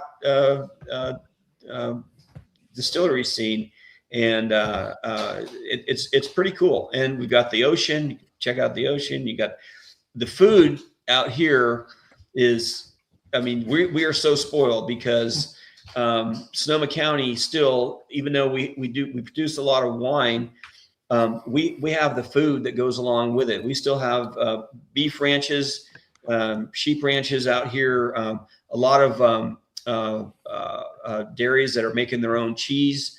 It's pretty fantastic. A lot of homemade salami places. It's pretty cool. We got a lot of food going on too. The food scene is really pretty remarkable, and it'll match up with the wines beautifully. So there's a little bit, there's something for everybody out here. But I would start. There's a lot of different ways you could start in, and if you have something comparable to a Total Wines in your area, or somewhere maybe in one of the bigger cities, We're just saying, if you want to clog your arteries and have all the antibiotics of red wine in the world, we have the #1 spot for you here in Sonoma. Well, I'm fat and I like to drink, so I mean, that sounds like a good time to me. Yeah, we're just gonna need to get Roger to get us set up and make a road trip out there. There you go. Yeah. It'll be fun. And the best thing we always say is that the best person to help you out with your itinerary are the people here in Sonoma County. And so whenever, anyone who's listening and y'all as well, if you ever have a time when you're coming out, always feel free to reach out. Let us know what you want to try. And we will always be, full face in that. And we want to make sure that your time here in Sonoma County or in Napa County, I'm going to, preface to where I work, Sure. is that they're great. Both of them are fantastic. Is that we want to make sure that not only this is your best time that you come out, but it makes it 100% that you want to come out again. And the other thing we do, like for our Chris has been doing wine hospitality for quite a few years now. Diane is kind of the point person for our marketing, sales, and hospitality, but we are both involved in that, and especially since we opened our short-term rentals in 2023, it's another. It basically dovetails perfectly with our wines because it's all hospitality. And one of the most often asked questions, and Chris, I don't know if you get this, but I'm pretty sure you do. When you're hosting someone and they're tasting your wines, or people that are staying with us, they'll message us and say, "Oh, do you have, are there places? What are your favorite restaurants to go to? What other wineries do you like?"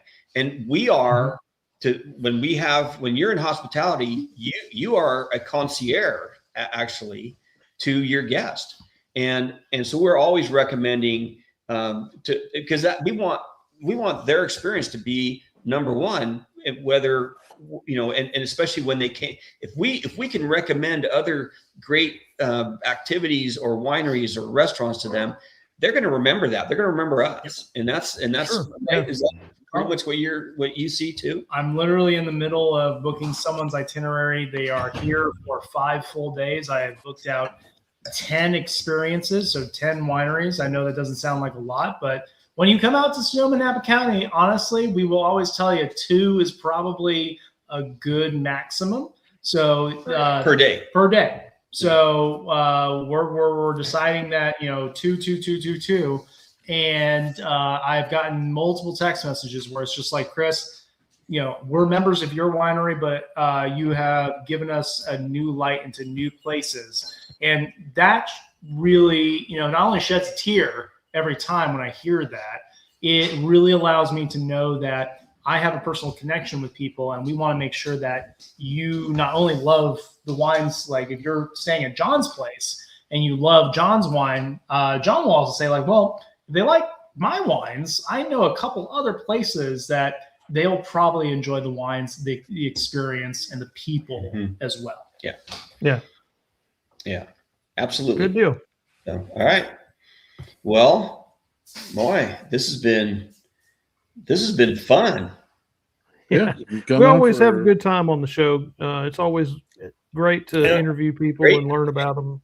Yeah, and we never ask all our questions. We always start out with 10 questions, and we get about through 3 of them, and then we're just like, well, you got a slot open later on. We're happy to come back and answer the rest of the questions some other time. Make a series out of it. Absolutely. We definitely will do that. All right. We've been very happy with our success. We've got. I'll brag on Craig a little bit. He's got us booked up and through June. Through June, We've got guests up to June. but every week through June. So, well, that's awesome. We're staying busy. We enjoy the show. Make sure that you guys, anybody that you know, goes out and comments, and subscribes on YouTube. Absolutely. We'd love to have new subscribers. We're always trying to build those up. And if you're new to the channel tonight, make sure you subscribe and you like the post. All right. Sounds great. Absolutely. Hey guys, thanks for both coming on. I know usually since we're in Central Time Zone, usually it's like, I know you guys are ready to go to bed, but you guys are just probably ready to start eating. Yeah, we just have to have dinner because we had other appointments before. But hey, this was good. Yeah. It was fun. And we're I see on the table here around us, we've got bourbon, we have wine, We have a Coors Light over there by Chris. Whoa. Hey. That ain't my course. Hey, it's okay. Everybody has a guilty pleasure. Hey, That's right. we have, and we're having sausages for dinner, which is the Swiss German wheelhouse for me, man. There you go. And Chris's Wisconsin heritage too. So Yeah. anyway, so we might have to find some other beer maybe to go with that. And vice versa, I'm seeing too much bourbon behind y'all for your goods, so we might need to come out to your neck of the woods at the same time. There you go. Yeah, Always we can welcome. show you a Always thing. welcome. Okay. All right, Well, meeting guys. all of you. Thanks for having us. Tell your wives Thanks we for said being hi, on the show. and Okay. Bye-bye. Take care. Take care, guys. Wow, guys. So yeah, deep diving into other kind of spirits tonight, wine. Man, that kind of got me all excited there, thinking about back in my old days where, it's a totally different thing. But I mean, man, it's kind of like the whiskey business here. I used to love making wine. I used to love the whole process of it. I actually even entered some competitions. Had my own vineyard for a while there, and I still enjoy I it. even won first place one time on blackberry wine. Huh. And it's so hard to grow grapes in Arkansas. It really is. Yeah. You need those warm days and cold nights. You don't really need 105 degrees in the summer and 90 degrees at night to grow good grapes, But Yeah. As John said, you need that Mediterranean climate. Yep. Which is what they got out there. And there's a reason why people live out there. It's not for their politics usually, but it's for the weather and it's a beautiful, beautiful area. Never been, but I've had a lot of friends that's went out to wineries and did tours and whatnot and seen the pictures, and it's just beautiful, beautiful country. Sounds like we need to get ready to make a trip out there. Woo, you said if a you wanna- drive, and I'm like, man, Will, that is a long I'll drive. do it. I know I'll do you've it. done it, but I'll do well, it hey, any day of the week. let's talk about next week, shall we? Sure. We didn't do any Yeah. trivia today. We don't have any boxes for Will to open tonight. But I tell you what, next week, Thursday night, same time, same channel, we're going to have our old buddy Matt Carter on from, well, he works at Old Glory Distilling Company, but we're not talking about Old Glory next week. We're going to be talking about his personal collection and his thoughts on wine, not wine, whiskey, and whatnot. And then the three of us are going to leave the next day for a new Bourbon Legends pick that will be coming out later this year. So we're gonna head to Indiana. It's a few distilleries up in Indiana. You might want to start searching and see what all's up in that area. It won't be an MGP product though. I will tell you that. So No. we're not going down that MGP profile. But we will be up there. But first, we're going to have Matt Carter on, and who knows, if we get a wild hair, we might end up being at Matt Carter's house on Thursday night. That's what Roger was saying. Maybe so. I don't know. A lot of things are up for grabs here. We can figure it all out this week, but Yeah. the main thing is that next week and next weekend, the town that we're going to is got the same name as one of the largest cities within Tennessee. That's what I'm just saying. But it's in Indiana. Okay. So that might give you a hint what we're going to go to pick. Don't give away too much. No, I'm not giving away too much because these people don't understand geography. They're all probably looking at maps. I will tell you this, and I was telling Roger this earlier today. If this area of Indiana is anywhere near the part of Indiana I've been in, which was Santa Claus, Indiana, Jasper, Indiana, Evansville, that whole area, man, things closed down early over there.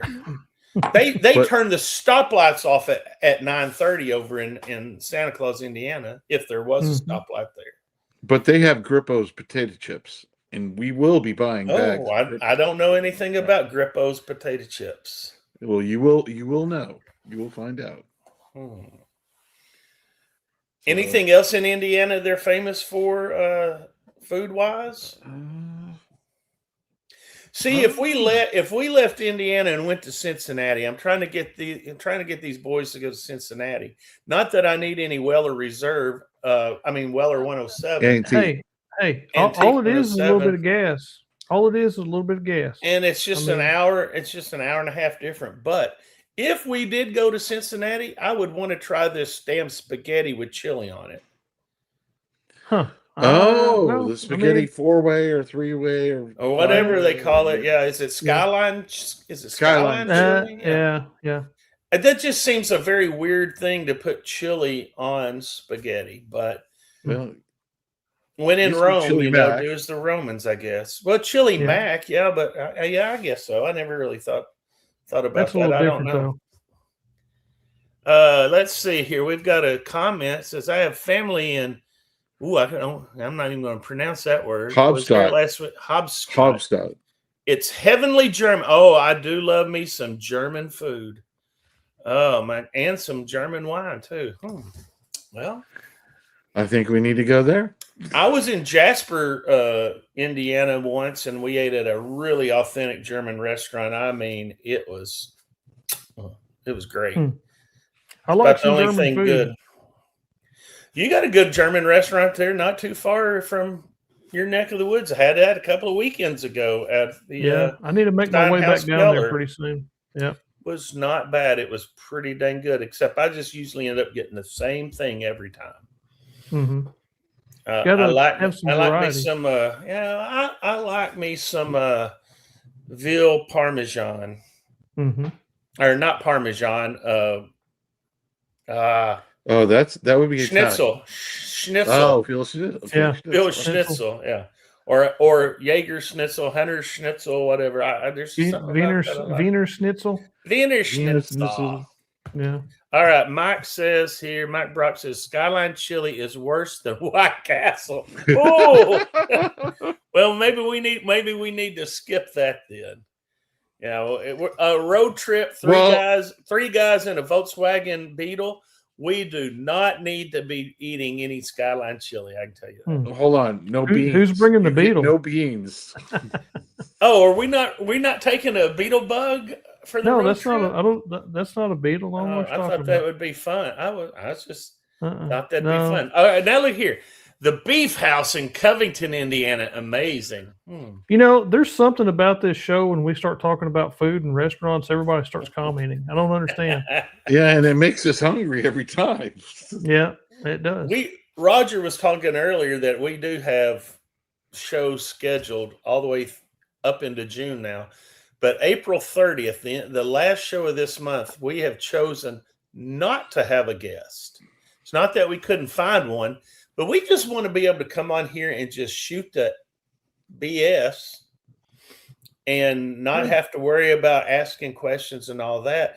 And we were going to probably make it like a free for all. So who knows? We may be talking about food that night, or I don't know what we'll talk about, but food is always a good topic. You know, we talked one time about the convenience store food. So, we may bring something up like that. Who knows? Yeah, Martin and we are not going to Spillway. We'll be up in To Indiana. That's that weekend. same weekend. Yep. I would have been at Spillway. I don't know. I can't speak for the other gentleman. I was there last year.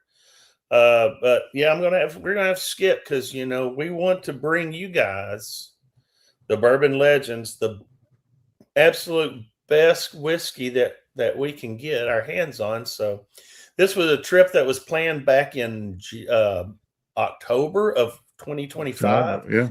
So yeah, it's been a long process, and here we are. We're a week away, and hopefully we'll be bringing back. Well, we won't be bringing back a banger bottle, but hopefully we'll pick a banger bottle for you. Well, I don't know. Maybe we can sneak away with a little bit for. We'll us. sneak away with some bottles. I think we'll sneak away with some bottles. Yeah, I got a feeling. Yeah, I'll find some empties. Gentlemen, do you have anything else that you'd like to bring to the table tonight? Well, I just wanted to make sure that Will, are you feeling well tonight? Doing well? Yeah, I mean, I'm doing okay. I have a little procedure next week to look around and see what's going on in there, and then we'll determine what the surgery plans are going to be after that. So, just glad that I'll be able to go on this trip coming up. Happy to be doing that. So, I did get some little ribbon hat pins here. Oh, Oh. nice. So, I'll What's have to that? get mine What this is week. that? What is that one above there with the eagle wings? What is that? well, that's for the hat. So it's the Braveheart okay. hat. Yeah. Okay. Anyway, Is that that's is that a scally? yeah, that's a scally. Yeah. So that's Okay. the Braveheart pin, and then just a little Bourbon Legends right there. Well, Bourbon Legends thing. So yeah.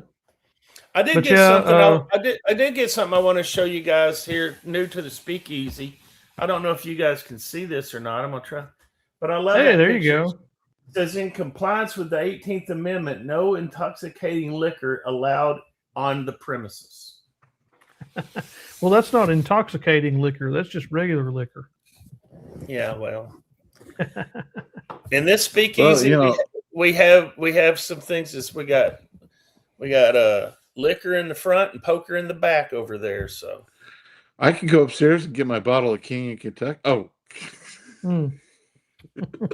oh wait, that might Yeah. be your bottle of King in Kentucky. on that note, say goodnight, Gracie. Good night, Gracie. Everybody tune in next week. We'll see you around. Matt Carter from Old Glory. And I think Matt's got 600 bottles or something at his house. Yeah, and he'll talk about his show too. He's got Oh, that's right. I forgot he's got a show. Yeah, now He's got a show. we'll have to deep Neat dive Nation. into that. All right, folks. Whether you're drinking whiskey or you're drinking wine or you're drinking both, hell, just drink responsibly. Good night, Yeah. everybody. Night. Yeah, throw For the stories we've told of barrels and bottles and whiskey gold, from grain to glass, through fire and flame, every pour's got a legend's name.